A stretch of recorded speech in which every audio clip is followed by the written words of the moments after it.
இல்லாதபடிக்கு ஆமென் ஆமென் ஆமென். தாவீது மேல் ஒரு அபிஷேகம் இருந்தது. கோலியாத்தை மேற்கொள்ளுகிற ஒரு அபிஷேகம் தாவீதுக்குள் காணப்பட்டது. செங்கடலை இரண்டாக பிளக்கிற ஒரு அபிஷேகம் மோசேக்குள் காணப்பட்டது. யோர்தானை இரண்டாக பிளக்கிற ஒரு அபிஷேகம் யோசுவாவுக்குள் காணப்பட்டது.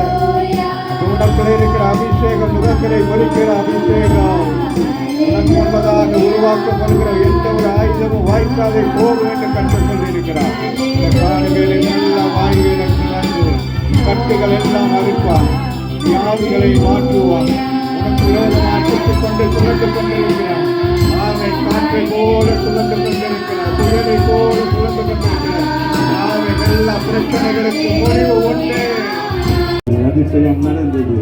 ஆமென். உனக்கு மாத்திரமல்ல, உன்னை சார்ந்தவர்களுக்கு அற்புதம் நடக்க வேண்டும். உன்னை சார்ந்தவர்களுக்கு அபிஷேகம் ஆமென் அற்புதங்கள் அடையாளங்கள் நடக்க வேண்டும். உன்னிமித்தம் இந்த பகுதியில் இருக்கிற அநேக ஜனங்களுடைய கட்டுகள் அறுக்கப்பட வேண்டும். சிறையிருப்புகள் மாற்றப்பட வேண்டும். அவன் கொஞ்சம் கூட்டமாக இருந்தால் நம்மை கொண்டு கற்று பெரிய காரியங்களை செய்கிறவராக இருக்கிறார். நீங்கள் மனதார ஆண்டவரிடத்தில் வேண்டுதல் செய்கிற பொழுது ஆமை துதிக்கிற பொழுது ஆமை யோபு தன் சிறைகளுக்காக ஆமை ஒரு துதி ஆராதனை ஏற்படுத்துகிற பொழுது அவனுடைய சிறையிருப்பை கற்று மாற்றினார்.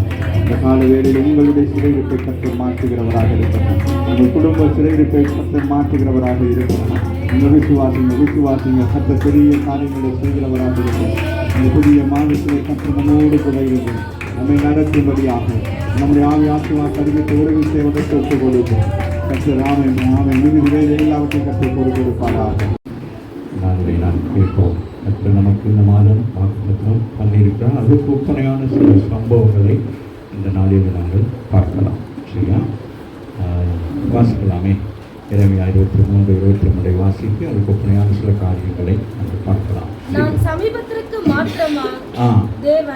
ஆண்டவர் கேட்கிறார், நான் சமீபத்துக்கு மாத்திரமா, கிட்டத்தில் வந்தா மட்டுமா, பக்கத்தில் உங்களுக்கு மட்டுமா, இல்லை தூரத்துக்கும் தேவன். நம்முடைய ஆண்டவர் எப்படிப்பட்டவராக இருக்கிறார்?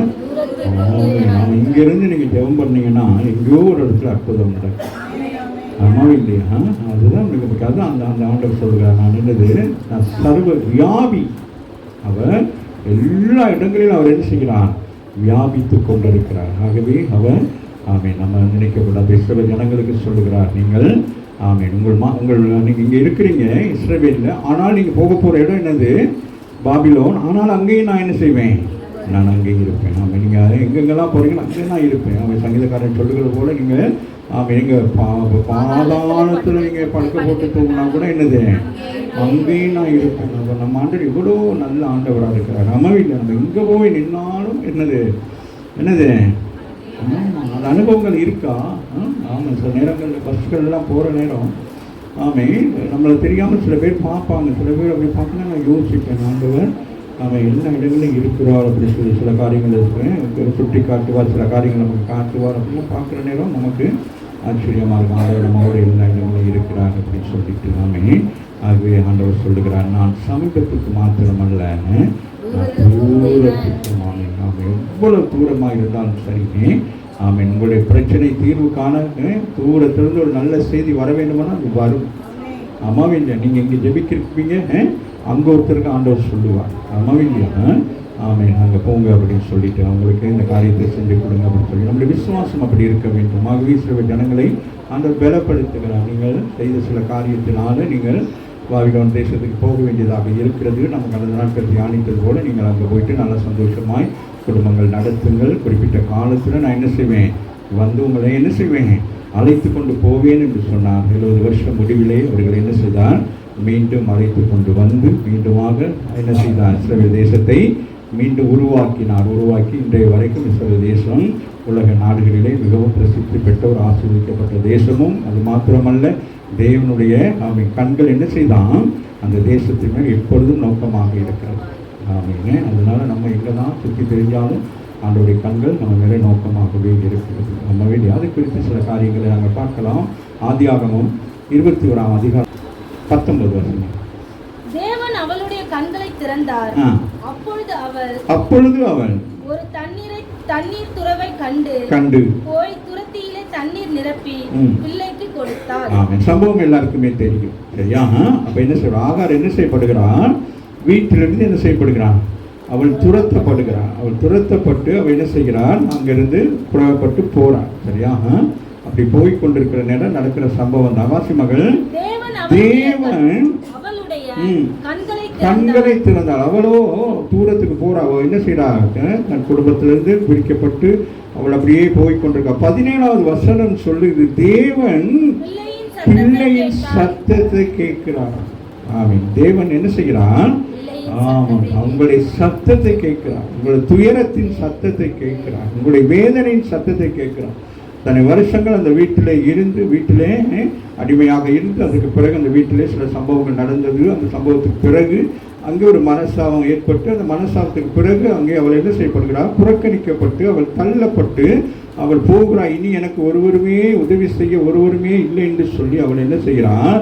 அவள் புறப்பட்டு போகிறார். தன் பிள்ளையும் கூட்டிக் கொண்டு போகிறார். 16வது வசனம் சொல்லுது, பிள்ளை சாகிறதை நான் பார்க்க மாட்டேன் என்று எதிராக அம்பு பாயும் தூரத்திலே போய் என்ன செய்கிறார்? உட்கார்ந்து சத்தம் இடுகிறார். அவள் தூரத்தில் நின்று கத்துகிறாள், கதறுகிறாள். தேவன் பிள்ளையின் சத்தத்தை கேட்டு பிள்ளைக்கு பக்கத்தில் இருக்கிறார். சொல்லுகிறான் தேவன். அப்ப எப்படி இருக்கிறாரு? அவன் சமீபத்துக்கும் தேவனாக இருக்கிறார், அவர் தூரத்துக்கும் தேவனாக இருக்கிறார். நம்முடைய வாழ்க்கையில ஏற்படுகிற சில போராட்டங்கள், பிரச்சனை நேரங்களில் நம்ம நினைப்போம் ஆண்டவர் நமக்கு உதவி செய்வாரோ. அவளுக்கு ஆண்டவரை என்ன செய்யல, அவள் ஆண்டவரை குறித்து அங்கே சொல்லப்படவே இல்லை. ஆனாலும் அவள் என்ன துயரத்தோடு கூட போகிறான். என் பிள்ளைங்க நான் இப்படி போய்கிட்டு இருக்கமே. 15 வருஷத்துல துருத்தில் இருந்த தண்ணீர் செலவழிந்த பின்பு அவள் பிள்ளையை ஒரு செடி கீழே விட்டுட்டு, ஆமா, அவள் 15 வயசு பையனை கூட்டிட்டு போறான். தனியா போய்கிட்டு இருக்கா. வாழ்க்கையே முடிஞ்சு போச்சு. இனி நமக்கு ஒண்ணுமே இல்லை. வனாந்திரத்துல போய் கொண்டே இருக்கிறா. அப்ப அவ பாக்குறா, இனி என்னது வாழ்க்கையில நமக்கு முன்னேறதுக்கு வழி இல்லை, ஒரு சோர்ஸ் இல்லை. இன்னைக்கு நம்ம சில நேரங்கள் நம்ம யோசிப்போம், இக்கட்டான நிலையில நின்று என்ன செய்வோம், இதுக்கு பிறகு நமக்கு என்ன வழி இருக்கா அப்படின்னு நம்ம யோசிப்போம். அம்மா இல்லையா? நம்ம சில ஸ்ட்ரகிள்ஸ் நம்மளை நம்மளை போட்டு இது பண்ணி கொண்டே இருக்கு. அதுபோல் அவளுக்கு யோசிக்கிறோம். அவளுக்கு யோசிக்கிறதுக்கு நேரமே இல்லை. திடீர்னு நடந்த சம்பவம் தான். சில நேரங்கள் அப்படி தான். வீடுகளில் திடீர்னு டக்குன்னு ஏதாவது சொல்லுவாங்க, வீட்டை விட்டு போ அப்படின்னுவாங்க. அப்போ டக்குன்னு நீங்கள் என்ன செய்வீங்க? முடிவு எடுத்துருவீங்களா? என்ன செய்வீங்க? யோசிப்பீங்களா இல்லையா? இவங்களுக்கு யோசிக்க கூட நேரம் இல்லை. என்ன நடந்துட்டு வெளியில அனுப்பப்படுகிறாள். ஆனாலும் வேதம் சொல்லுகிறது, அவள் பாருங்க, பிள்ளை சாகிறதை நான் பார்க்க மாட்டேன் என்று எதிராக அம்பு பாயும் தூரத்திலே போய் உட்கார்ந்து சத்தமிட்டு அழுகிறாள். அந்த சத்தத்தை ஆண்டவர் கேட்கிறார். அவர் எங்க இருக்கிறார்? சமீபத்திலையா? தூரத்துல இருக்கிறார். எங்கோ ஒரு இடத்துல இருக்கிறார் அல்ல. அவர் என்ன செய்கிறார்? எங்கோ ஒரு இடத்துல இருந்தாலும் அவர் இந்த பூமியிலே என்ன செய்கிறார்? செவி மடுக்கிறவராக இருக்கிறார். ஆபத்து வேலையில் அவரை நோக்கி கூப்பிடுகிற பொழுது அவர் என்ன செய்கிறாரா? மறு உத்தரவு கொடுக்கிறவராக இருக்கிறார். ஆமா, அது யாராக இருக்கட்டுமே, அவரை நோக்கி கூப்பிடுகிற யாவருக்கும் அவர் என்ன செய்கிறார்? மறு உத்தரவு கொடுக்கிறார். சமீபமாக இருக்கிறார். ஆகவே தேவன் பிள்ளையின் சத்தத்தை கேட்டார். தேவதூதன் வானத்திலிருந்து ஆகாரை கூப்பிட்டு, ஆகாரே, உனக்கு என்ன சம்பவித்தது? பயப்படாதே. இரண்டாவது சொல்லுகிறார், பயப்படாதே. முதலாவது தேவன் என்ன செய்கிறார்? இந்த பிள்ளையுடைய சத்தத்தை கேட்கிறார். இரண்டாவது என்ன சொல்லுகிறாரு? பயப்படாது. இந்த கால வேளையிலே ஏதாச்சும் ஒரு காரியத்தை குறித்து பயந்துகிட்டு இருப்பீங்க. வியாதியை குறித்து பயந்துகிட்டு இருப்பீங்க. என்னது தெரியல, ஏன் இப்படி இருக்கு அப்படின்னு நம்ம நினைச்சுட்டே இருப்போமா? அதுபோல் அவளை முதல் சொல்கிறா, என்னது? பயப்படாது. இந்த கால வேளையிலே சொல்லுங்க, பக்கத்தில் உங்களை பார்த்து சொல்லுங்க, பயப்படாது. இப்போ உங்களை பார்த்து சொல்லுங்க, பயப்படாது. பயப்படாது. ஆகாரை வனாந்திரத்திலே சந்தித்த ஆண்டவர் என்னோடு கூட என் வழி இப்பொழுது வனாந்திரத்தை போல காணப்படலாம். கருமையான ஒரு இதாக இருக்கலாம், கைவிடப்பட்ட ஒரு நிலையாக இருக்கலாம். ஆமே, யாராச்சும் எனக்கு கையை பிடித்து எனக்கு உதவி செய்வார்னு நினைச்சுக்கிட்டு இருந்தேன். ஆனால் இல்லை, இப்போ நான் எப்படிப்பட்டவள் இருக்கிறேன்? நான் தனித்து இருக்கிறேன். ஆனாலும் என்னோடு கூட கர்த்தர் இருக்கிறார். அம்மாவில்லையா? பிள்ளை இருக்கிற இடத்துல பாருங்க, அங்க நல்லா பாருங்க. அப்ப அந்த அங்க போகல, இங்க ஆகாரிடத்திலே போகவில்லை. எங்க போயிட்டாரு? பிள்ளை இடத்திலே போயிட்டாரு. அதாவது அப்ப எங்க ஆபத்து இருக்கிறதோ அந்த இடத்துல ஆண்டவர் என்ன செய்கிறாரு? நமக்காக யுத்தம் பண்ணுகிறவராக இருக்கார், நமக்காக செயல்படுகிறவராக இருக்கு. ஆகவே அங்க அவ பயந்து போயிட்டு அவ தாய் பிள்ளைக்கு ஏதாச்சும் நடந்துடும். இப்போ பையன் அப்படியே போய்க்கிருக்கிறானா இருக்கும். நான் நினைச்சேன் அந்த வனத்தில் ஒரு வாய் மயக்கம் போட்ட மாதிரி இருக்கும். அவள் பயந்துட்டான், பிள்ளை எதுவும் நடக்க போகுது போல இருக்குன்னு. அப்படி வாயில் வர்ற வார்த்தை என்னது, பிள்ளை சாகிறதுனா பார்க்க மாட்டேன்னு சொல்லிட்டான். அப்போ அந்த மாதிரி ஒரு ட்ரைனஸான நிலையில் இருக்குது. அப்போ பிள்ளையை கூப்பிட்டு என்ன செய்யறான், காப்பாற்றுறதுக்கு ஒருவருமே இல்லைன்னு சொல்லிட்டு என்ன செஞ்சிட்டான், அவள் ஓடி போயிட்டா. ஓடி போய் உட்காந்து சத்தம் அழுகிறான். ஆமே, அதுதான் அந்த ஸ்டோரி. ஆனால் அவளுக்கு என்ன மாதிரி வசன வார்த்தை வருகிறது, பயப்படாதே, பிள்ளை இருக்கும் இடத்திலே சத்தத்தை தூதர் சொல்லுகிறான். அந்த சத்தத்தை கேட்டுட்டாரு. கேட்டு என்ன சொல்றா, தூதரை அனுப்பிட்டான். நீ எழுந்து அவனை உன் கையிலே பிடித்துக் கொண்டு போ, அவனை பெரிய ஜாதியாக்கும். கரங்களை தட்டி தேவனை படிப்பாங்க. ஆண்டவர் எப்படிப்பட்டவராக இருக்கிறாரு, எல்லா சூழ்நிலைகளிலும் நம்ம என்ன செய்கிறார், ஆதரிக்கிறவராக இருக்கிறார், நம்மை பாதுகாக்கிறவராக இருக்கிறார், நமக்கு உதவி செய்கிறவராக இருக்கிறார். ஆகவே இந்த மாதத்திலே நமக்கு ஆண்டவர் கொடுத்த வாக்கு தத்தத்தின்படி அவர் என்ன செய்கிறார், ஆமென், சமீபத்துக்கும் அவர் எப்படி இருக்கிறாரா, தேவனாக இருக்கிறார். அவர் தூரத்துக்கும் ஆமென் ஆமென் அவர் தேவனாக இருக்கிறார். அதை குறித்து இன்னொரு காரியங்களை புதிய ஏற்பாட்டு ஒரு சில சம்பவங்களை இலகுவாக பார்த்து நாங்கள் முடிக்கலாம். யோவான் 4ஆம் அதிகாரத்தை எடுத்துக்கொள்ளுங்கள்.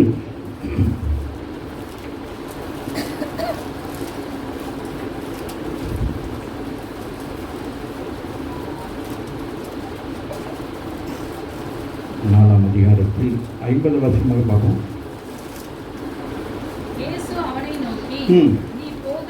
நீ போகலாம், குமாரன் பிழைத்திருக்கிறான் என்றார். அந்த மனுஷன் இயேசு சொன்ன வார்த்தையை நம்பி போனான்.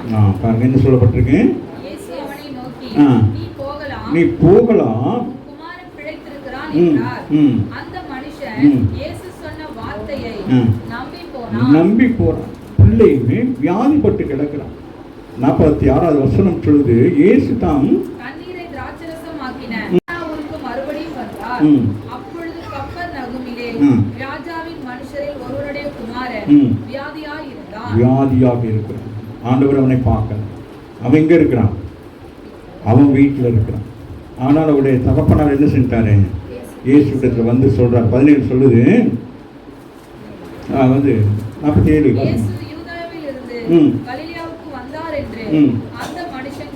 கேள்விப்படுகிறார். இங்கோ இருந்து ஆண்டவர் என்ன செய்கிறாரு, தூரத்திலிருந்து ஆண்டவர் என்ன செய்யறாரு, சமீபத்துக்கு வந்துட்டார். ஆமாம் இல்லையா, தூரத்தில் ஒரு தேசத்துல ஊழியம் செய்து விட்டு இப்ப என்ன செய்கிறாரு, சமீபத்துக்கு வருகிறார்.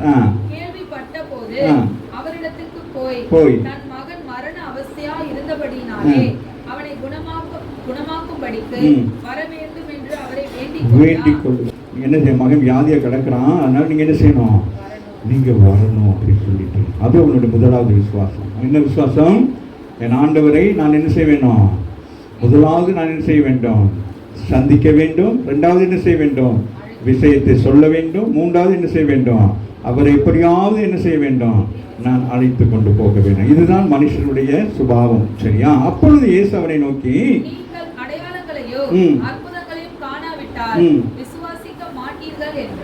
இப்ப ஆண்டவர் சொல்லுகிறார். இப்ப வித்தியாசமான ஒரு கதையை சொல்றாரு. நீங்க இன்னைக்கு நான் வேற ஒரு விதமான ஒரு காரியத்தை செய்ய போகிறேன். ஆமே, இதுவரைக்கும் செய்த காரியத்தை போல் அல்ல. இதுதான் 2வது அற்புதம் ஆண்டவர் செய்கிறார். சரியா? முதலாவது அற்புதம் என்ன செஞ்சாரு, கானானூர்ல அந்த கல்யாணத்துல அந்த இதை செஞ்சாரு. இப்ப 2வது விஷயத்தை நம்ம செய்ய போகிறோம். அப்ப அங்க சொல்லுகிறார், அற்புதங்களை காணாவிட்டால் அப்ப நான் கண்ணுக்கு முன்பதாக செய்யறதை மாத்திரம் நீங்க விசுவாசிக்க கூடாது, காணாத ஒரு காரியத்தை நான் செய்வேன்ங்கிற காரியத்தை குறித்து ஆண்டவருக்கு சொல்றாங்க. அதற்கு ராஜாவின் மனுஷன், ஆண்டவரே, என் பிள்ளை சாகிறதுக்கு முன்னே வர வேண்டும் என்றார். அவன் சொல்றான், ஆண்டவர் சொன்னதை அவன் கேட்கல. அவன் என்ன சொல்றான், என் பிள்ளை சாக போகுது, அதனால நீங்க என்ன செய்ய வேண்டும், நீங்கள் உடனே வந்துடணும். அப்படிதானே இருக்கும். ஒரு பிரச்சனைனா நம்ம டாக்டரை கூப்பிட்டா டாக்டர் உடனே வராட்டி என்ன செய்வோம். நான் காலையில் கிட்டத்தட்ட உங்களுக்கு 8-9 கோல் பண்ணேன். வந்துட்டு இருக்கிறார் ஐயா, எங்கே வந்துட்டு இருக்காரா, எங்கே இன்னும் காணமே மகா, ஏன்னா இந்த இன்சூரன்ஸோட நமக்கு இன்றைக்கி ஒர்க் பண்ணணுமே, இன்றைக்கி முக்கியமான நேரமாச்சு அப்படின்ட்டு. அப்புறம் அடிச்சு கடைசியில் அப்புறமேல இந்த வந்துட்டார் அந்த வந்துட்டார் அப்படின்னு சொல்லிட்டு அப்புறம் அவர் வந்துட்டாருன்னா வந்து அப்போ அது மாதிரி நமக்கு ஒரு அவசர தேவையானது நம்ம என்ன செய்வோம் சொல்லுங்களேன். அவன் இப்போ என்ன செய்வோம், டாக்டருக்கு என்ன செய்வோம், இப்போ நவீன காலத்தில் என்ன செய்வோம், டாக்டருக்கு ஃபோன் பண்ணுவோம், வராட்டி என்ன செய்வோம் டாக்டர் ஒரு இது ஒன்று புக் பண்ணுறேன், என்னது சாரி, இன்னைக்கு நான் அந்த வீட்டில் வச்சுட்டு வந்துட்டேன், என்ன செய்யணும்? இல்லை டாக்டர், நான் என்ன செய்யணும்? நான் உங்களுக்கு கார் ஒன்று என்ன செய்கிறேன், அரேஞ்ச் பண்ணி அனுப்புகிறேன், நீங்கள் டக்குன்னு ஓடி வந்துடுங்க அப்படி தான் சொல்லுவாங்க. அது மாதிரி இப்போ அவன் அங்கே தவித்து கொண்டு இருக்கான். தனக்கு பிள்ளை வீட்டிலேருந்து வந்து அவன் அவசரத்தில் வர்றான், வந்துட்டு என்ன செய்யணும், போயிட்டு இயேசுவை பார்த்தோன்னே இயேசுவை என்ன செய்யணும், கூட்டிகிட்டு வரணும் அப்படின்னு சொல்லிட்டு போனால், இங்கே ஆண்டவர் அற்புதங்களை காணாவிட்டால் விசுவாசிக்க மாட்டேன்னு சொல்லி ஆண்டவர் அங்கே ஒரு பெரிய பிரசங்கம் பண்ணிக்கிருக்காரு. இப்போ அவன் காதில் அது விழலை, சரியா? என்னமோ தெரியல ஆண்டவர், இப்போ நீங்கள் என்ன செய்யணும், எனக்கு ஒரு அற்புதம் செய்ய வேண்டும். ஒரு ஆமிட்டு ஆமாம் இல்லையா?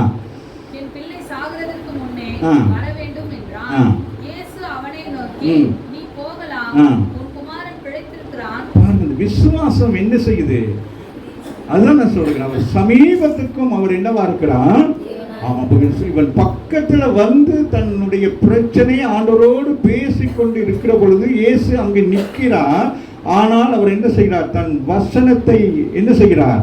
அங்கே அனுப்புகிறார். அவன் சுகமாக வேண்டும் என்று சொல்லி இங்கே அவர் என்ன செய்கிறாரு? இவர் ஆல்ரெடி ப்ரேயர் பண்ணிடுறார். வராமென்று சில நேரங்களில், அநேக நேரங்களில் அவன் எனக்கு ஃபோன்ஸ் எல்லாம் வர்ற நேரத்தில் இப்போ எனக்கு அங்கே போக முடியாட்டி நான் என்ன செஞ்சிருவேன்? உடனே ஃபோனில் என்ன செஞ்சிருவேன்? ஆமாம், அந்த ப்ரேயர் பண்ணுறது அந்த அந்த நமக்கு ஆண்டவர் வசனம் கொடுத்துருக்கிறார். ஆமாம், சங்கீதம் அவன் என்னது, வார்த்தை அனுப்பி 107:20. ஆமாம், அப்போ வார்த்தை அனுப்பணும். அப்போ ஆண்டவர் என்ன செய்வார்? வார்த்தை அனுப்பி ஆண்டவர் அவர் சுகமாக்குறவராக இருக்கு. ஆகவே இயேசுவனை நோக்கி நீ போகலாம் அப்படின்னு சொல்றார். அப்போ அவர் எவ்வளவு நம்பிக்கை இருக்கும்? அந்த மனுஷன் இயேசு சொன்ன வார்த்தையை நம்பினான். சொல்லுங்க. நாம் இந்த இடத்துல இருக்கிற எல்லா ஜெபங்களுக்கும் ஆண்டவர் என்ன செய்கிறார்? சமீபத்தில் இருக்கிற உங்களுக்கும் உத்தரவு கொடுப்பார். தூரத்தில் இருக்கிற ஒருவருக்காகவும் ஆண்டவர் என்ன செய்வாரு? அவர் உத்தரவு கொடு. ஆனால் அவர் இருக்கிற இடம் எங்க இருக்கு? அவன் பக்கத்துல தான் நின்று கொண்டிருக்கிறான். ஆமென். ஆனால் ஆண்டவருடைய இந்த வார்த்தையை அவன் என்ன செய்கிறான்? அவன் விசுவாசிக்கிறான். முதல் அவனுடைய விசுவாசம் எப்படி இருந்தது? என் ஆண்டவரை நான் என்ன செய்ய, இயேசுவை என் வீட்டுக்கு நான் அழைத்து கொண்டு போய் அங்கே என்ன செய்ய வேண்டும்? எண்ணெய் வைத்தோ அல்லது கை வைத்தோ ஜெபிக்க வேண்டும் அப்படிங்கிற ஒரு எண்ணம் தான் முதலாவது இருந்தது.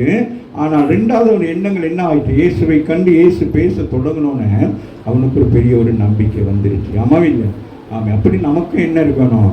நம்பிக்கை இருக்க வேண்டும். இந்த ஸ்தலத்திலே வந்து ஒரு காரியத்தை சொல்லுகிற பொழுது ஆண்டவர் என்ன செய்கிறான்? அது மனுஷன் கேட்கிறனோ இல்லையோ, அவன் நான் கேட்டுட்டு கேட்காம விட்டுறலாம். ஆனால் ஆண்டவர் என்ன செய்ய மாட்டாரு?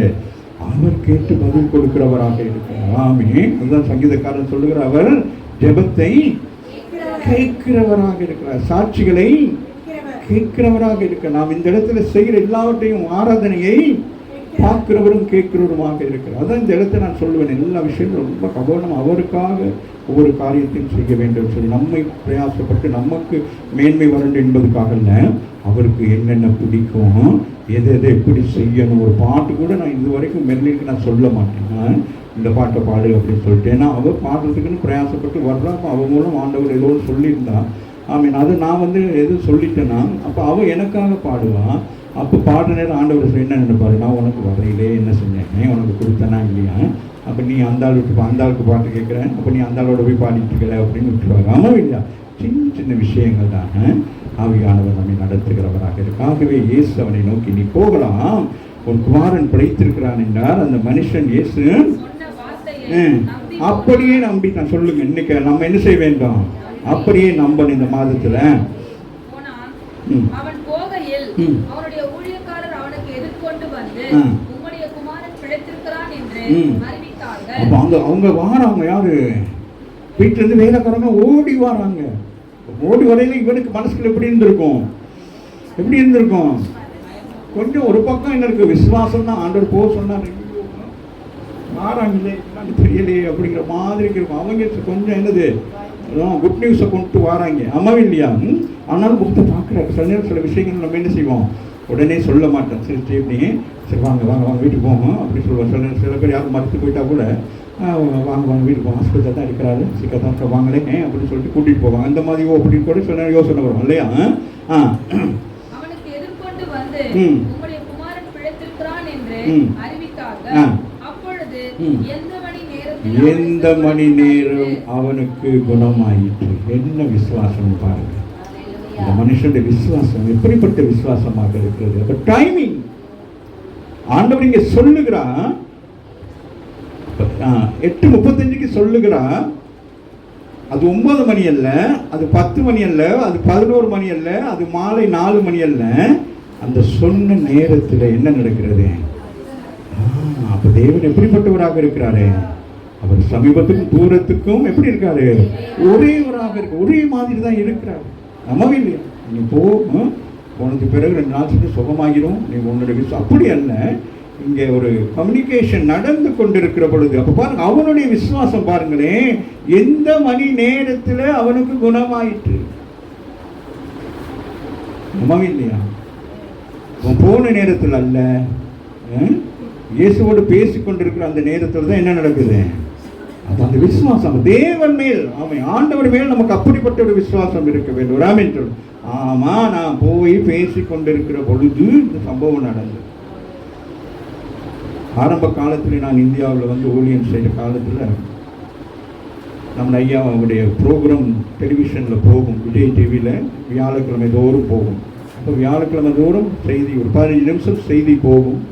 அந்த செய்தி முடிந்த உடனே தமிழ்நாட்டில் இருந்து எங்கெங்கெல்லாம் இருந்து ஃபோன்ஸுகள் அப்படி கண்டினியூவாக வந்து கொண்டே இருக்கும். ஐயா இருக்க மாட்டாங்க, அப்போ நான் தான் ரிப்ளை பண்ணி கொண்டு இருப்பேன். எனக்கு அந்த 2 நாள் எனக்கு ஒரு பயங்கரமாக இருக்கும். 2-3 நாளைக்கு அப்படியே இப்போ மாதிரி இல்லை. எல்லா டெலிவிஷனில் அன்றைக்கி அந்த விஜய் டிவியில் தான் முதல் கிறிஸ்டியன் ப்ரோக்ராம் 1 மணி நேரமே நம்ம ஆரம்பித்து முக்கியமான ஊழியக்காரர்கள் மட்டும் இதில் செய்து கொடுப்பாங்க. அந்த காலத்தில் தான் நம்முடைய ஐயா அந்த செய்தி கொடுத்துட்டு இருப்பாங்க. அப்போ ஒரு நாள் நடந்த சம்பவம். அப்போ ஐயாவுடைய செய்தி அப்படி முடிந்த உடனே ஒரு சகோதரன் ஒரு ஃபோன் பண்ணுறார், கோயம்புத்தூர்லேருந்து ஃபோன் பண்ணி சொல்லுகிறார், என்னுடைய மகள் திருமணம் முடித்து பல வருஷங்களாக பிரிந்து இருக்கிறார்கள், அதற்காக ஜெபிக்க வேண்டும் என்று சொல்லி. அப்போ நான் ஜெபித்து முடித்து ஃபோனை வைக்கிறேன். ஃபோனை வச்சு ஒரு 2 செகண்ட் 3 செகண்ட் திருப்பி ஃபோன் வருது. அவர்கள் சொல்லுகிறார்கள், அந்த மாப்பிள்ளை வீட்டாக்கள் அந்த என்ன செய்கிறாங்க, சமாதானம் பண்ணி நாங்கள் அவங்களோட மகளை நாங்கள் ஏற்றுக்கொள்ளுகிறோம் என்று சொல்லி வித்தின் அந்த சேம் டைம், ஒரே டைமில் அது நடந்தது. இதுபோல தேவன் செய்த அற்புதங்களை சொல்லிக்கொண்டே போகலாம். அநேக அற்புதங்களை ஆண்டவர் நம்முடைய ஊழியங்களில் செய்கிறார். உங்களை கொண்டும் என்னை கொண்டும் அவர் செய்யும்படி தான் உங்களை என்னை ஆண்டவர் அழைத்திருக்க. அப்பொழுது எந்த மணி நேரம் அவனுக்கு குணமாயிற்று என்று அவரிடத்தில் விசாரித்தான். அவர்கள் நேற்று 7ஆம் மணி நேரத்தில் விட்டது.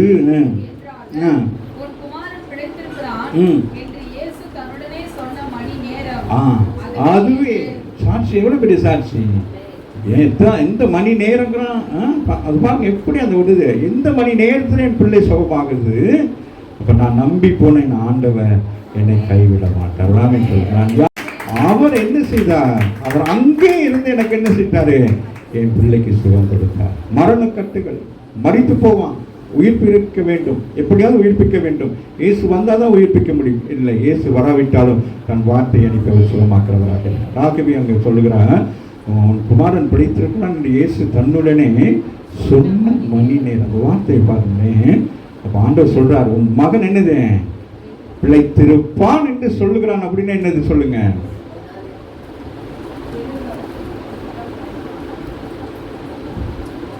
அந்த தகப்பனார் இயேசுவிடத்தில் வருகிற பொழுது அந்த பிள்ளை மரித்திருந்தது. அந்த பிள்ளை மரித்தது அந்த தகப்பன் காணவில்லை. அவன் உயிரோடு தான் இருக்கிறான் என்று சொல்லித்தான் தகப்பன் என்ன செய்கிறான்? இயேசுவிடத்தில் வந்து சொல்லுகிறான், பிள்ளை வியாதியிலே மரிக்க போகிறான் என்று சொல்லி. ஆனால் இயேசு என்ன சொல்லுகிறான்? பிள்ளை அவ்வளவுதான். அப்ப என்னது? அப்ப எவ்வளவு விசுவாசம் பாருங்க. அப்ப நமக்கு அப்படிப்பட்ட ஒரு விசுவாசம் வர வேண்டும். நம்முடைய விசுவாசம் செத்ததாக இருக்க வேண்டும், இருக்கக்கூடாது. எப்படி இருக்கணும்? உயிர்ப்பிக்க கூடியதாக இருக்கணும். மரித்தவர்களை உயிர்ப்பிக்கிற வல்லமையை கர்த்தர் நமக்கு கொடுத்திருக்கிறார். ஆமாவே இல்லையா? ஆகவே அந்த மனிதன் அவன் பரிஜாதி மனிதனா அல்ல யாருன்னு தெரியல, ஆனாலும் அவன் என்ன செய்கிறான்? வாசிங்களேன், உன் குமாரன்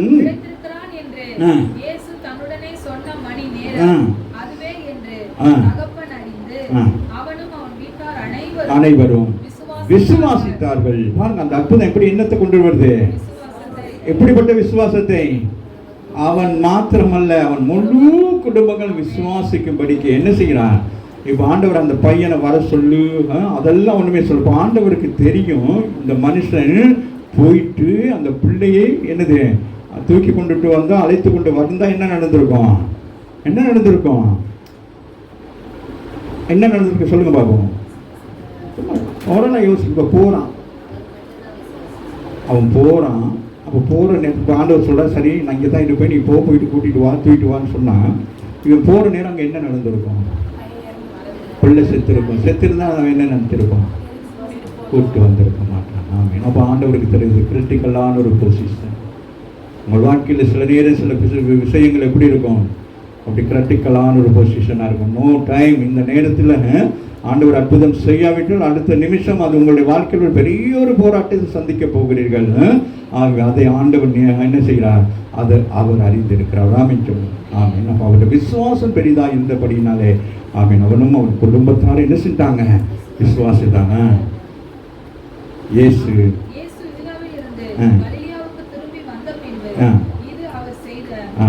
இரண்டாவது கரங்களை தட்டி தேவனமே பாருங்க. சமீபத்திற்கும் அவர் என்ன செய்கிறான்? தூரத்திற்கும் அவன் தேவனாக இருக்கிறார். அதே போல மத்திய அதிகாரத்தில் ஒரு சம்பவத்தை வாசிப்போம். மத்திய 15ஆம் அதிகாரத்தில்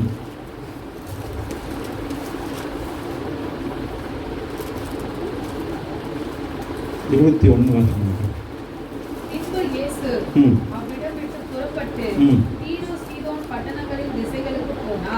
ஒரு இடத்துல ஊழியம் செய்து விட்டு இன்னொரு இடத்துக்கு போறார். சரியா?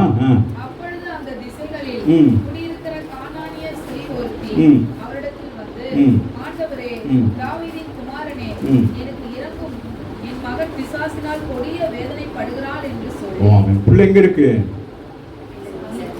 பிள்ளைங்க இருக்கு. ஊர்ல இருக்கு, வேற எங்கல்ல, வீட்டில் இருக்கு.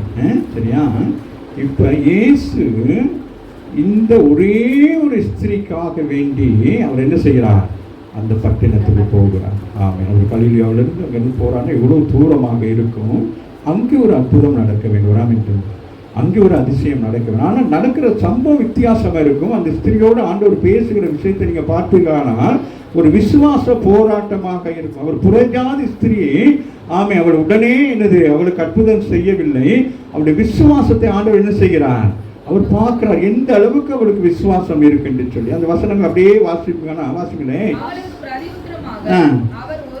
ஒரு வார்த்தை அவள் யார்? கானானிய ஸ்திரீ. அவளை பார்த்தா ஆண்டவர் என்ன செய்யறார்? இவர் யூதன் என்ன செய்கிறாரு? திரும்பி பார்க்காம போயிட்டு இருக்கிறாரு. அவள் பின்னு கொண்டு கூப்பிடுறா, என் பிள்ளைக்கு வியாதி பிடிச்சி கிடக்கு, நீங்க என்ன செய்யணும்? பிசாசுனால் கட்டப்பட்டு கிடக்குற என் பிள்ளை என்ன செய்யணும்? வில்லையாக்கணும். அவர் என்ன சொல்றாரு? அவன் ஒரு வார்த்தை சொல்லல. அப்படின்னா என்னது? அமைதியா போறாரா? அப்பொழுது அவருடைய சீஷர்கள் வந்து, இவள் நம்மை பின்தொடர்ந்து கூப்பிடுகிறாளே, இவளை அனுப்பிவிடும் என்று அவரை வேண்டிக் கொண்டார்கள். சீஷர்கள் சொல்றாங்க, என்ன என்ன அனுப்பிவிடுங்க, ஏதாச்சும் சொல்லி அனுப்பிவிடுங்கன்னா அந்த அம்மா என்ன செய்யறாங்க? தொந்தரவு பண்றாங்க. சில நேரங்களில் ஆண்டவன் நாம் தொந்தரவு பண்ணும் அளவுக்கு நம்முடைய பிரச்சனைகள், ஏன்னா அவருக்கு அது என்னது? லேசான காரியம்.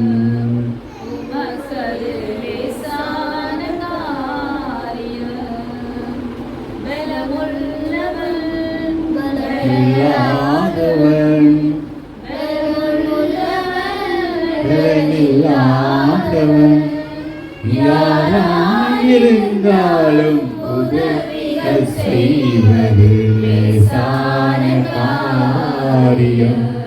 இயேசுவுக்கு லேசான காரியம். அவளுக்கு அது பெரிய காரியம். அவளுக்கு பெரிய பயம். புள்ள இவ்வளவு காலம் என்ன பண்ணிட்டு கிடைக்கும் தெரியல. தலை வச்சு கொண்டு அங்கே ஓடி நிற்குமா இருக்கும். அதோட பெண் பிள்ளை பயங்கரமா இருக்கும். ஆமா, பேய் பிசாசம் கட்டுகள் இருக்கிற ஜனங்களை பார்க்கணும் பயங்கரமா இருக்கும். சிலர் எந்த நேரம் என்ன செய்வாங்க அப்படின்னே தெரியாது. ஆமாம். அப்படிப்பட்ட சாட்சிகள் எல்லாம் இருக்கு. எனக்கு டைம் இல்லை, இல்லைன்னா என்னுடைய வாழ்க்கையிலும் ஆண்டவர் சில சாட்சிகளை சொல்லிக்கொண்டே இருக்கிறார். ஆமேன்னு செய்து கொண்ட காரியங்களை சொல்லலாம். ஆகவே அவர் ஒண்ணுமே சொல்லல.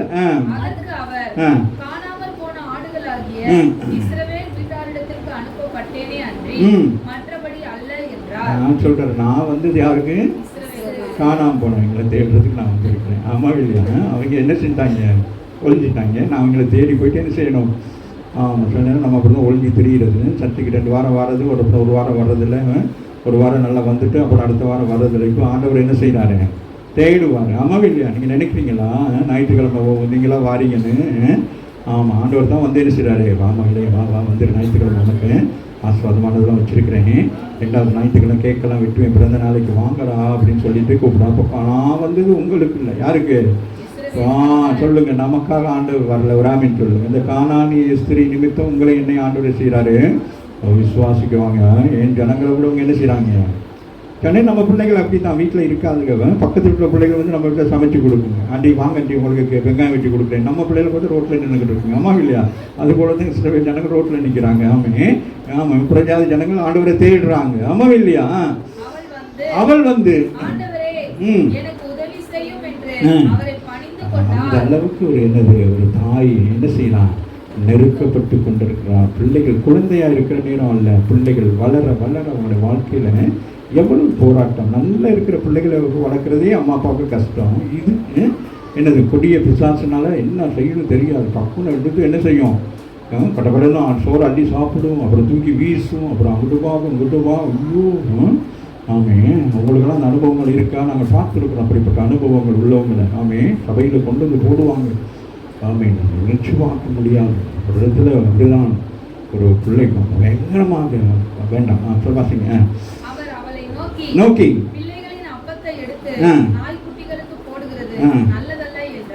ஒரே தான் சொல்லிட்டாங்க, அதெல்லாம் செய்ய முடியாது போ அப்படின்ட்டாரு. அதற்கு அவள் பாருங்க, இதுதான் இங்கேதான் மிக முக்கியமான ஒரு இடம். அதற்கு அவள் உண்மைதான் ஆண்டவரே, ஆகிலும்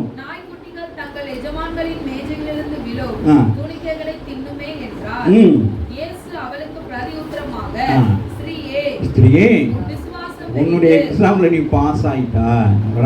விசுவாசம் தான் இங்க முக்கியம். ஆண்டவரா இயேசு இந்த பூமியில என்னத்தை பார்த்தாரு? விசுவாசம் தான் ரட்சிப்பை கொண்டு வரும். இந்த ரட்சிப்பு என்னத்தை கொண்டு வருகிறது? நமக்கு பரலோக ராஜ்யத்தில் ஒரு ஆதிக்கத்தை கொண்டு வருகிறது. நாம் ரட்சிக்கப்பட்டிருக்கிறோம், ஞானஸ்தானம் பெற்றிருக்கிறோம். பூமியில இருக்கிற இந்த விஷயத்துக்காக வீடு வேணும், கார் வேணும், இதெல்லாம் நமக்கு எல்லாம் வேணும்.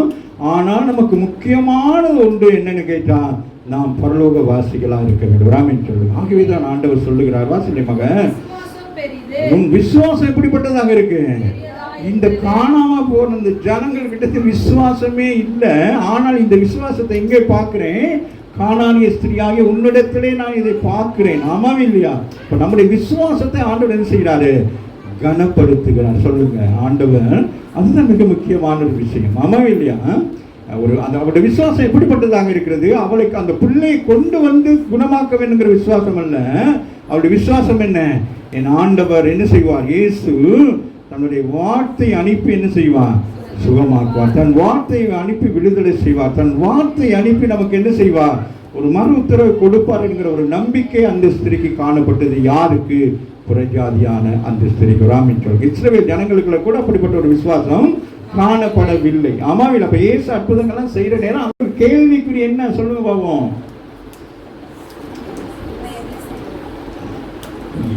யோசிப்படமாக இது நம்ம மேரியக்கா இருக்காங்கல்ல, தண்ணி எல்லாம் பிடிக்க வருவாங்கல்ல, அவங்க மூத்த பையன் தான். மற்ற கடையெல்லாம் பாருங்க ஒன்றுமே செய்ய மாட்டேங்கிறாங்க. இந்த பொடியை மட்டும் கொஞ்சம் ஏதோ கோயிலுக்கெல்லாம் போயிட்டு சர்ச்சுக்கெல்லாம் ஏதோ போயிட்டு கையில் பைப்பில் தூக்கிட்டு என்ன செய்யறாரு? சொத்துனுக்கு திரிகிறாரு. அப்படிங்கிற ஒரு கண்ணோட்டத்தில் நீங்கள் பார்ப்பீர்களானால் நீங்கள் அற்புதத்தை காண முடியாது. ஒரு ஆமீன். நீங்கள் அற்புதத்தை காண வேண்டும் என்று சொன்னால் நீங்கள் அவருக்குரிய கணத்தை கொடுக்க வேண்டும். ஊழியக்காரனுக்குரிய கணத்தை கொடுக்க வேண்டும். ஆமாம் இல்லையா? இயேசுக்கு அடுத்து ஒரு ஊழியக்காரன் உங்கள் வீட்டுக்கு வருகிற பொழுது ஊழியக்காரன் என்ன செய்யணும்? வாங்க பஸ்ஸை, இந்த பஸ்ஸை இப்போ தான் வர்றாரு, உட்காருங்க பஸ்ஸை, தண்ணி குடிக்கிறீங்களா? முதல் நாள் வரணும், வாங்க பஸ்ஸை இயேசு போடுவோம், அப்படியெல்லாம் செய்வோம். அப்புறம் ஒரு 4 வாரம் போயிட்டோன்னு என்ன செய்யறது?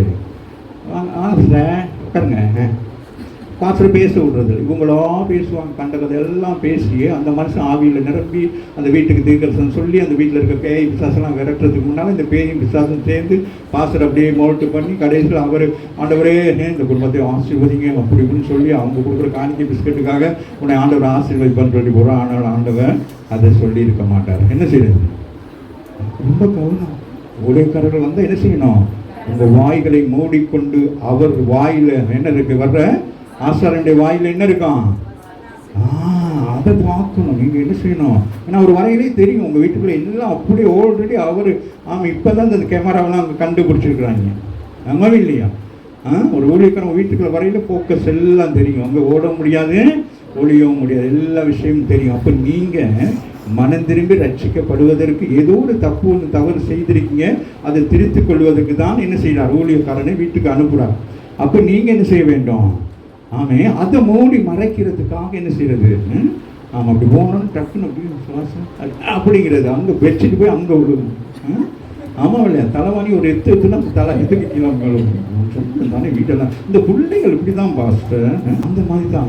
இங்கே என்ன சொல்லப்படுது? இயேசு அவளுக்கு என்ன செய்கிறார்? பதில் கொடுக்கிறார். ராமன் அவருடைய விசுவாசத்தை நிமித்தம் என்ன செய்கிறார்? நீ விசுவாசித்தா உனக்கு பதில் கொடுப்பார், நீ விசுவாசிக்க விட்டால் அவர் பதில் கொடுக்க மாட்டார். ராமின் சொல்லுங்க. ஆமாம் இல்லையா? அதுதாங்க சொல்கிறான். பிரச்சுரமாக இப்போ என்ன செய்கிறாரு?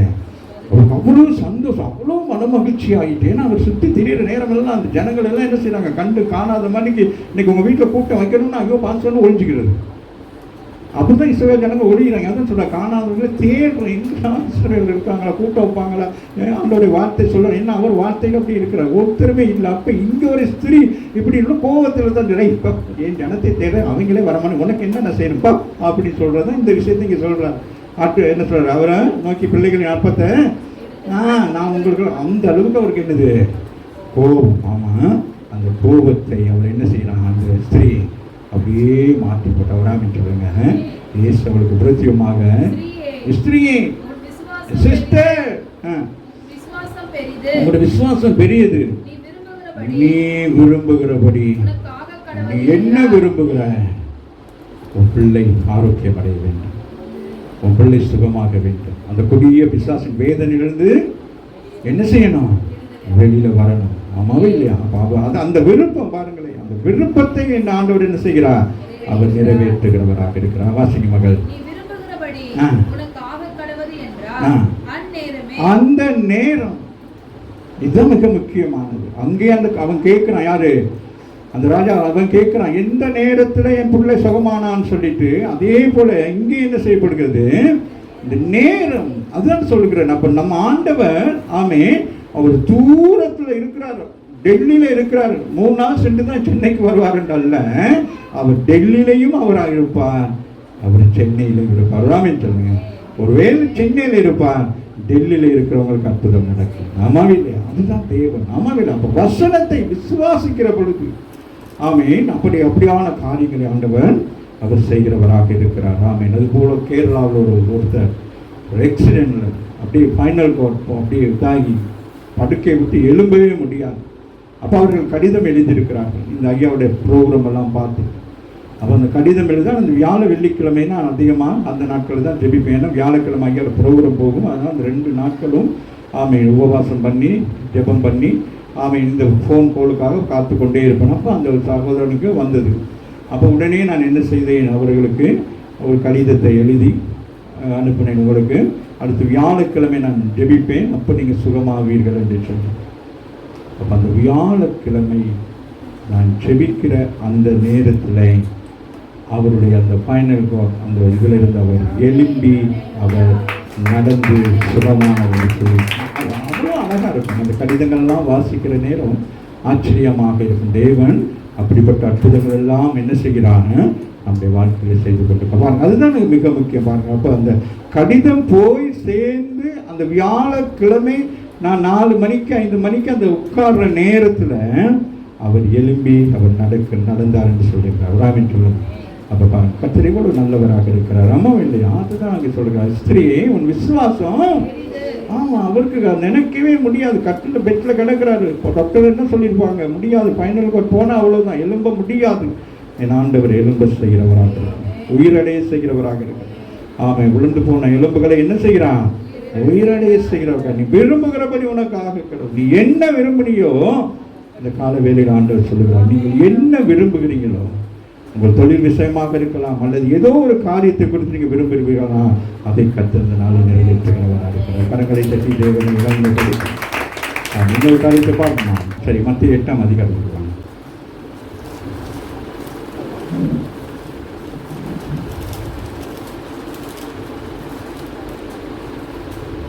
8 வசனம். அதிபதி பிரதியுத்தரமாக, 100க்கு அதிபதி பிரதியுத்தரமாக, ஆண்டவரே, ஆண்டவரே, நீர் என் வீட்டுக்குள் பிரவேசிக்க நான் பாத்திரன் அல்ல. ஒரு வார்த்தை மாத்திரம் சொல்லும். என்ன சொல்றாரு? ஒரு வார்த்தை மாத்திரம் சொல்லு. ஆமென். பாருங்க எவ்வளவு பெரிய காரியம் சொல்லிட்டேன். வாசிங்க. ஒரு வார்த்தை மாத்திரம் சொல்லும், அப்பொழுது என் வேலைக்காரன் சுஸ்தமாவான். அந்த மனுஷனுடைய விசுவாசம் என்னது? இப்போ அந்த மனுஷன் உங்களுக்கு எல்லாருக்கும் தெரியும் இல்லையா? அப்போ அந்த மனுஷன் என்ன செய்யறான்? 5 வாசிங்க. இயேசு கப்பர்நகூமில் பிரவேசித்த போது பிரவேசிக்கிறார். அவர் என்ன செய்யறார்? அங்கே பிரவேசிக்கிறார். 100க்கு அதிபதி ஒருவன் அவரிடத்தில் வந்து, ஆண்டவரே, என் வேலைக்காரன் வீட்டிலே திமிர்வாதமாய் கிடந்து கொடிய வேதனையில் கிடக்கிறான். அவன் வீட்டில் வேலைக்காரன் எப்படி இருக்கிறான்? கொடிய வேதனையில் இருக்கிறான், கொடிய வேதனைப்படுகிறான் என்று அவரை வேண்டிக் கொண்டான். அதற்கு இயேசு நான் வந்து அவனை சொஸ்தமாக்குவேன் என்றார். ஆமென். அப்ப அவர் சொல்றார், நான் என்ன செய்றேன்? ஆமென். அப்ப ஆண்டவன் இவ்வளவு தூரம் வந்துட்டாரு. இப்ப என்னது? நான் வந்து சுகமாக்குறேன் அப்படின்னு சொல்றாரு. இப்ப இந்த இடத்துல விசுவாசத்தை தான் நீங்க பார்க்க வேண்டும். ஆண்டவர் சமீபத்துக்கும் தூரத்துக்கும் தேவனாக இருந்து எப்படி அவர் இந்த காரியங்களை செய்கிறார் என்பதை தான் நான் பார்க்கிறோம். சில நேரங்களில் ஆண்டவருக்கு அந்த இடத்துக்கு போக முடியாத சூழ்நிலை இருக்கும். ஆனால் சில இடத்துக்கு போகக்கூடிய வாய்ப்புகள் இருக்கும். ஆனால் இங்கே அவர் ஒவ்வொரு விதமான அற்புதங்களை செய்கிறார். இயேசு செய்த அற்புதங்கள் ஒவ்வொன்றும் ஒவ்வொரு விதமான ஒரு அற்புதமாக இருக்கும். ஒரே மாதிரி ஆண்டவர் செய்யலை. நீங்கள் அந்த 4 புத்தகங்களை வாசிப்பீர்கள், ஆனால் வித்தியாசம். ஒருவனுக்கு என்னது? கண்கள் திறக்கப்படுவதா என்று திறக்கப்படுகிறது. ஒருவனுக்கு அவனுக்கு மண்ணை பூசி சுகமாக்குற. இப்படி ஆண்டவர் என்ன செய்கிறான்? வெரைட்டியாக என்ன செய்கிறான்? அந்த இடத்துக்கும் அந்த ஜனங்களுக்கும் ஏற்றபடியாக, சூழ்நிலைகளுக்கு ஏற்றபடி ஆண்டவர் என்ன செய்கிறார்? அற்புதம் செய்கிறவராக இருக்கிறார். ஆமாவில். அப்போ இந்த இடத்துல 100க்கு அதிபதி. அப்போ பெரிய ஒரு மனுஷன். சாதாரணமாக யாரும் அந்த வீட்டுக்கு என்ன செய்ய முடியாது? யாரும் போக முடியாது. அப்படிப்பட்ட மனுஷன் ஒரு பெரிய அதிகாரியாக இருக்கிறான். இப்போ அவன் பாருங்க, தன்னுடைய வீட்டில் வேலை செய்கிறவனை குறித்து அவனுக்கு ஒரு கரிசனை.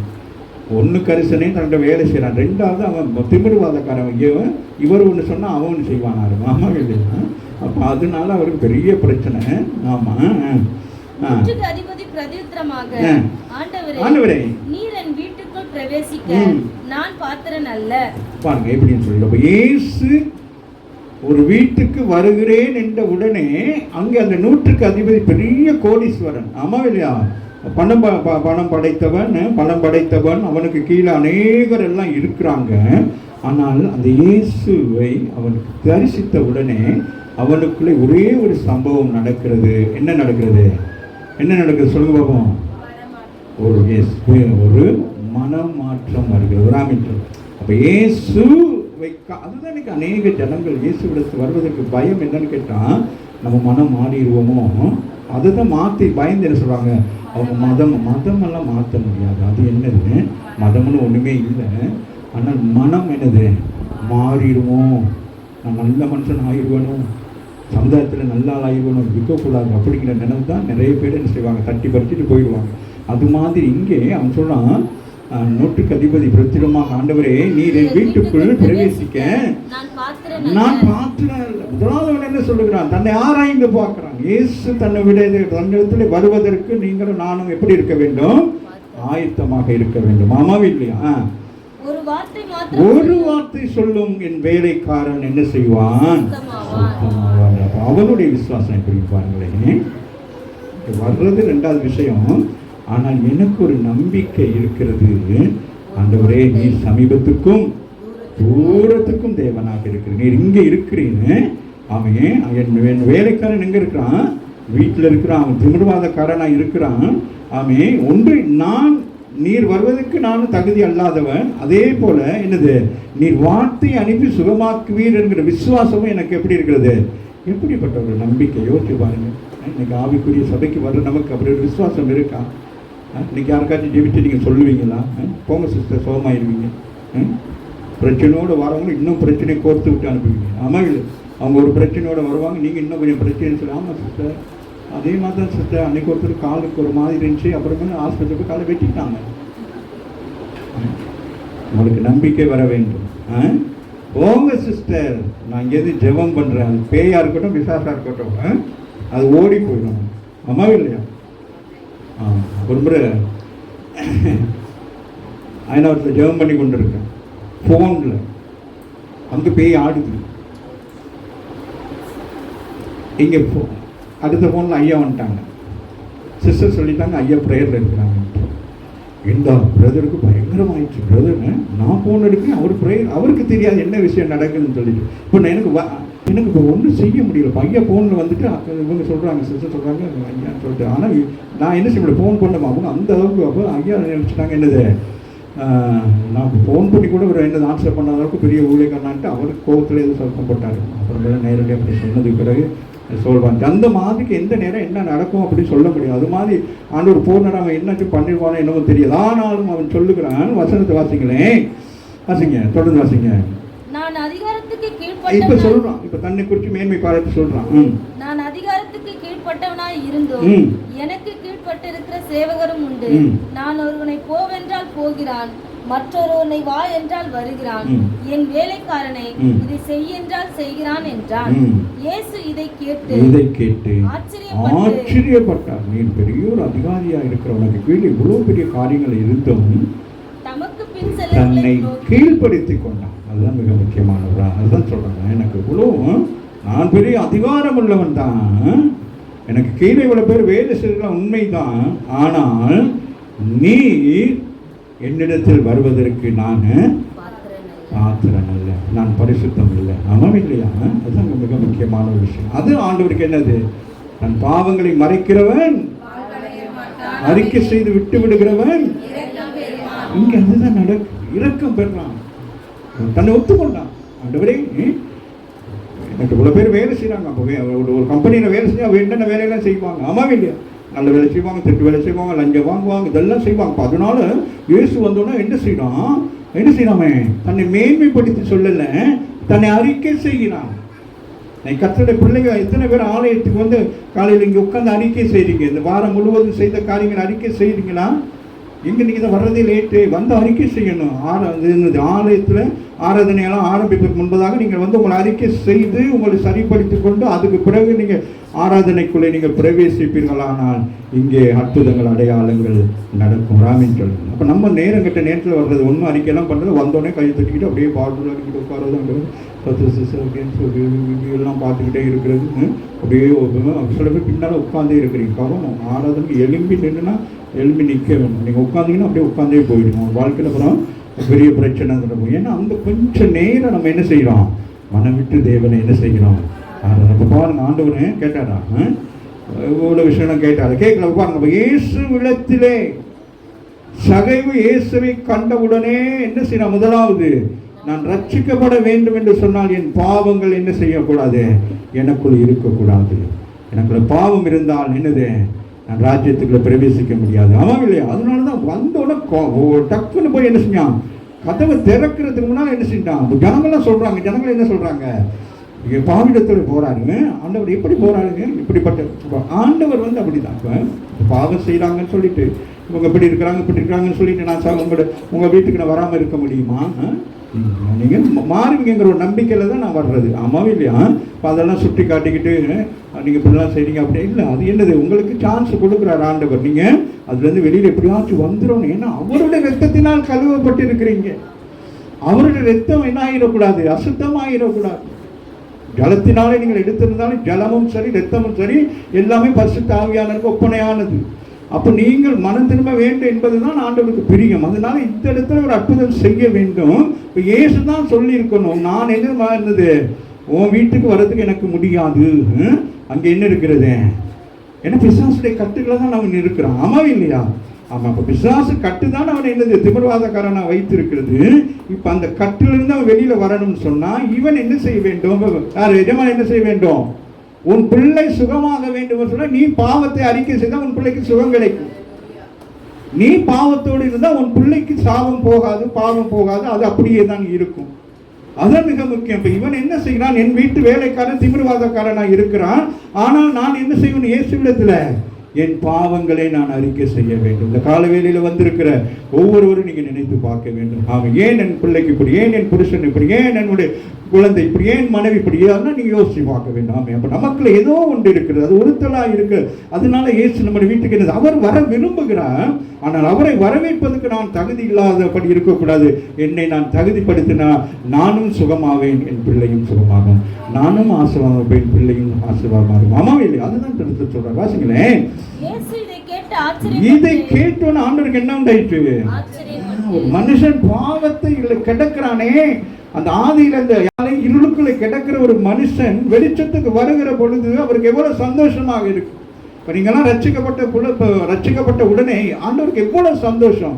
வேதம் என்ன சொல்லுது? பரலோகத்திலே மிகுந்த சந்தோஷமா. அப்ப பரலோகத்துல மிகுந்த சந்தோஷத்துக்குரிய நீ உன் வீட்டுல நீ சாபமாகவும், நீ வீட்டுல என்னது சந்தோஷம் குறைவாகவும் சமாதானம் இல்லாமல் இருந்தா எப்படி இருக்க முடியும்? பரலோகத்துல சந்தோஷத்தை உண்டாக்குனது யாரு? நீங்க. அப்ப நீங்க எப்படி இருக்கணும்? ஒரு பரலோகத்திலே தேவனுக்கு சந்தோஷத்தை உண்டாக்குன நீங்க எப்படி இருக்கணும்? அப்ப ஏன் சந்தோஷம் இல்லை? இந்த பாவ கரைகள் மீண்டு என்ன வருது? ஜென்ம சுவாப கிரிகள் என்ன செய்து அது அப்படியே வருகிறது. ஆமாம் இல்லை? இப்ப இந்த மனிதன் என்ன செய்கிறான்? சகைவா இருக்கட்டும், இவனாக இருக்கட்டும். அப்ப சகைவு கண்டவுடனே என்ன செஞ்சான்? ஆண்டவர் கண்டவுடனே அவனுக்கு என்ன உண்டாயிட்டு? சகைவுக்கு அவன் யூதன், அதனால அவனுக்கு என்ன உண்டாயிட்டு?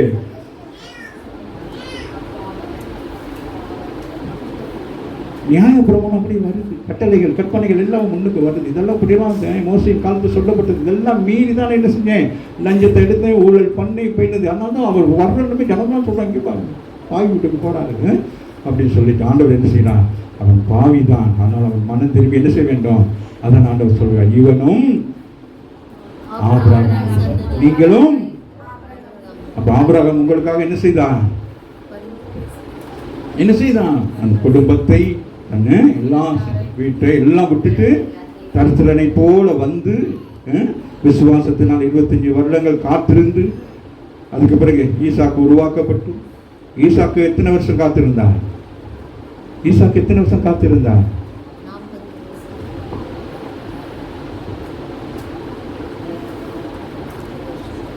எத்தனை வருஷம்? 19 வருஷம் தன் மனைவி ஆமீன் பிள்ளை கிடைக்க வேண்டும் என்று சொல்லி ஜெபித்துக் கொண்டிருந்தார். ஆமாவே இல்லையா? 40 வயதில் திருமணம் முடித்து 60 வயதில் தான் என்னது 2 பிள்ளைகள் பிறந்தது. அப்ப பாருங்க எப்படிப்பட்ட உத்தமமுள்ள ஒரு ஈசாக்கு தன் மனைவியை அவன் அந்த காலத்தில் என்ன செஞ்சிருக்கலாம்? அவங்க தகப்பனார் போல என்ன செஞ்சிருக்கலாம்? மறுமனாட்டி கொண்டது இல்லை. இவள் என் தேவன் எனக்கு கொடுத்த மனைவி, நான் இவளை விட்டுங்க பிள்ளை இருந்தாலும் இல்லாட்டி அவள் என்னுடைய மனைவி, இவளோடு தான் நான் வாழ்க்கையை நடத்துவேன் சொல்லி 19 வருஷம் ரகசியமாக ஜெபித்து கொண்டிருந்தா 20ஆம் வருஷத்தில் 2 பிள்ளைகள் பிறந்தது. ரகசியம், இவைகளெல்லாம் ரகசியம். தேவனுக்கு பயப்பட வேண்டும். சும்மா சபைக்கு வந்துட்டோம், இந்த சும்மா அதெல்லாம் இங்கே சொல்லிட்டு தலையாட்டிக்க கூடாது. வாசிமாக இயேசு இதை கேட்டு உங்களுடைய வாழ்க்கையில நீங்க சொல்லுகிற சில சாட்சிகளை கேட்டு அவர் என்ன செய்ய வேண்டும்? ஆச்சரியப்பட வேண்டும். சும்மா இந்த இடத்துல வந்து நின்றுகிட்டு தோசை ஊற்றுனேன், கறி வச்சேன்னு அதெல்லாம் சாட்சி. இப்படிப்பட்ட என் ஜீவியத்தில் நான் இப்படி இருக்கிறேன், என்னை பார்த்து ஜனங்கள் இப்படி சொல்லுகிறார், என்னை கண்டு ஜனங்கள் பயப்படுகிறார்கள், என்னுக்குள்ளே ஆவியானவர் இருக்கிறார் என்பதை உறுதிப்படுத்துகிறவர்களாய் காணப்பட வேண்டுமே தவிர சும்மா வந்துட்டு அது இதனாலாம் சொல்லக்கூடாது. அவனுடைய சாட்சி ஆண்டவரை ஆச்சரியப்படுது. அது அடுத்த வசனமா நீங்க பார்த்தீங்கன்னா பயங்கரமா வாசிங்களே. நமக்கு பின் செல்லுகிறவர்களை நோக்கி இஸ்ரவேலருக்குள்ளோ நான் இப்படிப்பட்ட விசுவாசத்தை காணவில்லை என்று சொல்றாரு. பாருங்களேன், எல்லாம் அப்படியே கீழே குடிச்சிட்டு போறாங்க. யாரு? இஸ்ரவேல என்ன செய்யறாங்க? அப்படி போறாங்க. ஆமாம் இல்லையா? அவர் அவ்வளவு பிரயாசப்பட்டார். அடுத்த வசனத்தை வாசிக்கலாம், வாசிட்டு முடிச்சிடலாம். அநேகர் கிழக்கிலும் மேற்கிலும் இருந்து வந்து பரலோக ராஜ்யத்தில் ஆபிரகாம், ஈசாக்கு, யாக்கோபு என்பவர்களோடு பந்தி இருப்பார்கள். ஹலோ, என்ன சொல்றாரு சொல்லுங்க. நீ மட்டும் போ, நான் எல்லாரும் பஸ்ஸில் எங்கள் அத்தான் பஸ் டிரைவரு, ஆனால் எங்கள் குடும்பமே இருந்து சுற்ற நம்ம எல்லாம் ஏறி போயிட்டு எங்கே போவாங்க? திருவேட்டூர். நீங்களும் எங்கே உட்காந்துருப்பீங்களா? நீ வாசிப்பில்ல. அநேகர் கிழக்கிலும் மேற்கிலும் இருந்து வந்து நம்மள சொல்றாரு, அங்கிருந்து கிடந்து வந்து ஸ்ரீலங்காவில் இருந்து, இலங்கையில இருந்து, இந்தியாவில இருந்து வேற பரலோக ராஜ்யத்தில் ஆபிரகாம், ஈசாக்கு, ஈசாக்கு ஆ. யாக்கோபு என்பவர்களோடு அவங்க 3 முற்பிதாக்களோட நீங்களாம் என்ன செய்வீங்க? இங்கே இப்போ உட்காந்துருக்கீங்க, இந்த அழகாக தான் உட்காந்துருப்பீங்க. உங்களுக்கு சேர் போடுற நேரம் அப்படி தான் சேர் போடுறது, சேர் இங்கே மாற்றுறது இல்லை. அவங்களுக்கு அவங்க இங்கே ஜெபம் பண்ணி தான் சேர் போடுறது. எல்லாம் இங்கே என்ன வேலை செஞ்சாலும் நீங்கள் நினைப்பீங்க எல்லா விஷயத்தையும் நான் அந்த காரியங்கள் பயந்து தான் செய்வேன். கீபோர்டு வைக்கிறதா இருக்கட்டும், இது எல்லா விஷயமும் அப்டேட்டாக இருக்கும். ஒரு மாற்றங்கள் இருக்கக்கூடாது. ஏன்னா வருகிறது நீங்கள் அல்ல, என் தேவன். ராமன் அவருக்கு முன்பதாக இந்த இடம் எப்படி இருக்கணும்? எவ்வளோ கஷ்டப்பட்டு இதெல்லாம் செஞ்சோம். அம்மாவும் இல்லை இதெல்லாம் செய்கிற நேரம் இன்னும் இந்த இதெல்லாம் கீழே என்ன இருக்குது, இந்த சீட்டெல்லாம் மாற்றணும். அதுக்கு மேலே ஏதாச்சும் செஞ்சிட்டோம்னா மேலே என்ன ரூ போட்டோம்னா கீழே என்ன டைல்ஸ் எல்லாம் போட்டு மகன் நீங்களே எங்கே உட்காந்துருப்பீங்களா? சொல்கிறாங்க மட்டும் தான், மற்றவெல்லாம் நீங்களும் கீழே தான் உட்காந்துருப்பீங்க. சொல்லு எல்லாம் சரி சொல்லு முடிக்க போகிறோம். அப்புறம் ஐயா கொஞ்சம் தள்ளி உட்காருங்க. ஈசா கையா ஈசா கையா இல்லை இப்போ நீனும் நானுங்க எங்கே போய் உட்காந்துருக்குறோம்? ராமின்னு சொல்லுங்க. நானும் அங்கே தான் உட்காந்துருப்போம். அங்கே வந்தோடனே பாஸ்டர்னு எனக்கு சொல்லக்கூடாது. இன்றைக்கெல்லாம் வந்தோடனே இந்த எலும்புனிக்கு கொண்டு விட்டேன், அதெல்லாம் செய்யக்கூடாது. நான் வர்ற நேரம் எல்லாம் அப்படி எழும்பக்கூடாது. நீங்கள் எழும்புனீங்கன்னா அங்கே எனக்கு மாமாவே இல்லையா பயமாக இருக்கும். நீங்கள் செய்த சில காரியங்கள், இந்த சீக்கிரட்டு என்னது, மற்றது என்னது சர்ப்ரைஸ், அப்புறம் அப்படியே சப்பி போட்டு மாங்காய் மாதிரி இருக்க. ஆபிரகாம் ஈசாக்கு அங்கே உட்காந்துக்கிட்டு காலாட்டிட்டு உட்காந்துருக்கணும். சரியா? அங்கேயும் போயிட்டு சேர்ல முன்னுக்கு உட்காந்துருக்க கூடாது. எப்படி உட்காரணும்? காலை போட்டு அப்படி உட்காந்துருக்கணும். ஆமா இல்லையா? ராஜ்யத்தின் புத்திரரோ என் ஜனங்களாக இஸ்ரவேல் ஜனங்கள், அவர்கள் வாக்குத்தத்தம் பண்ணப்பட்ட ஜனங்களோ. அதனாலதான் இஸ்ரவேலுக்காக நம்ம ஜெபிக்க வேண்டியதா இருக்கும். ரோமர் 10:1 படி நீங்க என்ன செய்யணும்? எத்தனை பேர் ஜெபிக்கிறீங்க? இந்த வேதத்தை அவர்கள் மூலம் நம்ம பெற்றுக்கொண்டோம். ஆமா இல்லையா? அதுக்கு நன்றி உணர்வா இருக்கணும். இந்த வேதம் தெரியலைன்னா நம்மளாம் எந்த காட்டுக்களை கொம்பு முளைச்சு தெரிஞ்சிருக்கோமோ தெரியாது. ஆமா இல்லையா? இன்றைக்கு நாங்கள் எவ்வளோ அழகாக ஆசீர்வாதமாக இருக்கிறோம். ஆமாவே இல்லையா? சொல்லுங்களேன். இது இல்லைன்னா நம்மளாம் என்ன, நம்ம வழியில் தானே போயிருப்போம். ஆமாப்பா, அவங்க நமக்கு என்னவா இருக்கிறாங்க? யூதர் வழியிலே ரட்சிப்பு வந்தது. ஆமாவே இல்லையா? நம்ம ரட்சிக்க பாருங்க. ராஜ்யத்தின் எவ்வளோ துக்கமாக இருக்கு. ராஜ்யத்தின் புத்திரரோ தள்ளப்படுவார்கள், அங்கே அழுகையும் பற்கடிப்பும் உண்டாயிருக்கும் என்று உங்களுக்கு சொல்லுகிறேன். பாருங்க, சொல்லுங்க, யோசிச்சு பாருங்க. இப்போ நம்ம நினைக்கிறோம் இஸ்ரவேல் ஜனங்கள் என்ன செஞ்சிருவாங்க? நோ. யூதர்கள் நோ. கிறிஸ்தவர்கள் மாத்திரம்தான் பரலோகத்துக்கு போக முடியும். அவன் யூதனாக இருக்கலாம், அவன் இஸ்ரவேலனாக இருக்கலாம். ஒரு பூமியில யெகோவாகிய தேவனை தான் ஆராதித்துக் கொண்டிருக்கிறார்கள். அவர்கள் கீழ்ப்படிய வேண்டும். இயேசுடைய வார்த்தைக்கு கீழ்ப்படிந்து ஞானஸ்தானம் பெற்றாதான் ராஜ்யத்துக்கு போகணும். நீங்கள் நான் ஏமாத்திரம். நம்மள என்ன காட்டு செடியா, முள்ளு செடி? நம்ம எப்படி எடுக்கணும்? அப்படி போட்டோம்னா அப்படி எடுக்கணும். பின்பு இயேசு வேதனையோடு சொல்லுகிறார், என் ஜனங்கள் எப்படி இருக்கிறாங்க? சபை ஜனங்களாக நீங்க எப்படி இருந்து புறஜாதி ஜனங்கள் நல்ல நேசமானதா எப்படி இருக்கும்? யோசிச்சு பாருங்க. உங்க வீட்டில் ஒரு கூட்டம் நடத்த, நான் ஒரு புறஜாதி வீட்டில் போய் கூட்டம் நடத்தினா எவ்வளவு வேதனையா இருக்கும். அம்மாவே இல்லையா? அது போலதான் இங்க நடக்கும். தன் ஜனங்களுக்காக அவர் என்ன செய்தார்? இந்த பூமிக்கு வந்தா அந்த தன் ஜனங்களும் என்ன செஞ்சாங்க? அவர் திரும்பி பார்த்துட்டு இப்படி போறாங்க. ஆமாவே இல்லையா? இவன் புறஜாதி ஒரு மனிதன், தன் பாவங்களை அறிக்கை செய்த பாவம் தான் உங்களுக்கு எனக்கு என்னவா இருக்கு? இடையூறா இருக்கு. இப்ப நான் பாவத்தை விட்டு வெளியில வந்துட்டேன். இப்ப நான் என்னது? கிறிஸ்துவை ஏற்றுக்கொண்டவன், நான் கிறிஸ்தவன் என்று சொல்லுகிறேன். அதன் நூற்றுக்கு அதிபதி.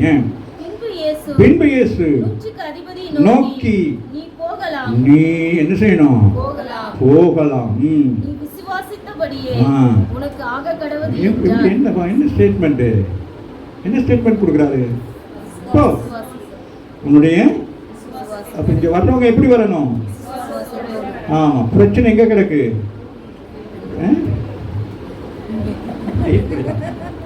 வீட்டுல எங்க ஒரு பிரச்சனை ஒன்று இருக்கு. நீ போகலாம், அந்த பிரச்சனை தூரம் போய் விழுந்துரும். ராமின்னு சொல்லுங்க.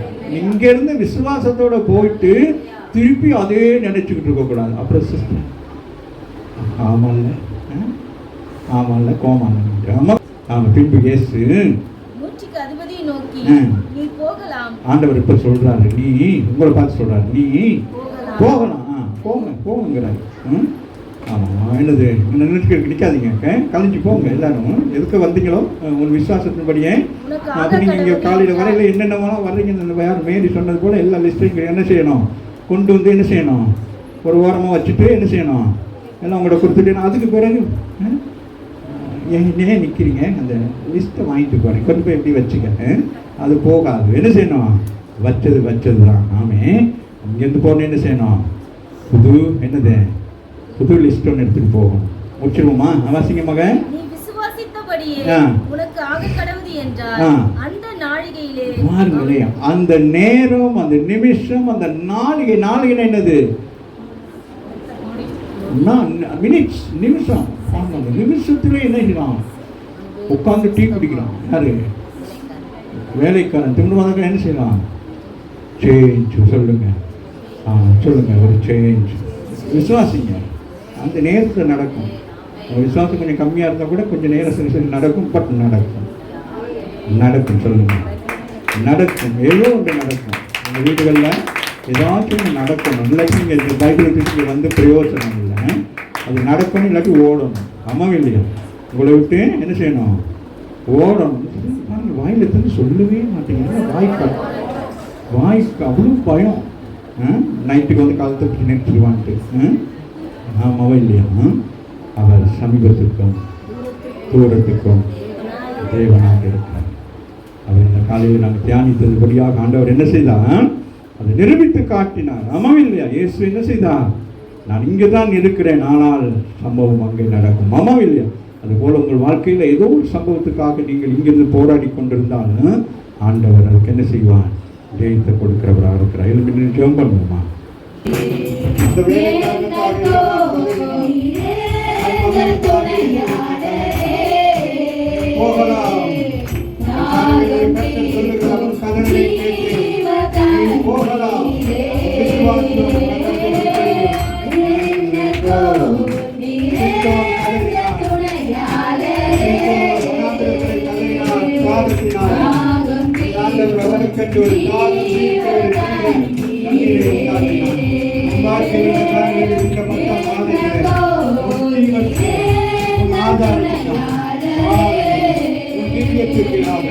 தேவன் வழியை சிறப்பா, உன் ஆகரத்துக்கு வழியை சிறப்பா, உன் பொருளாதாரத்துக்கு வழியை சிறப்பா. விசுவாசிக்க உன் கைக்கிரிகளை ஆசீர்வதிப்பா.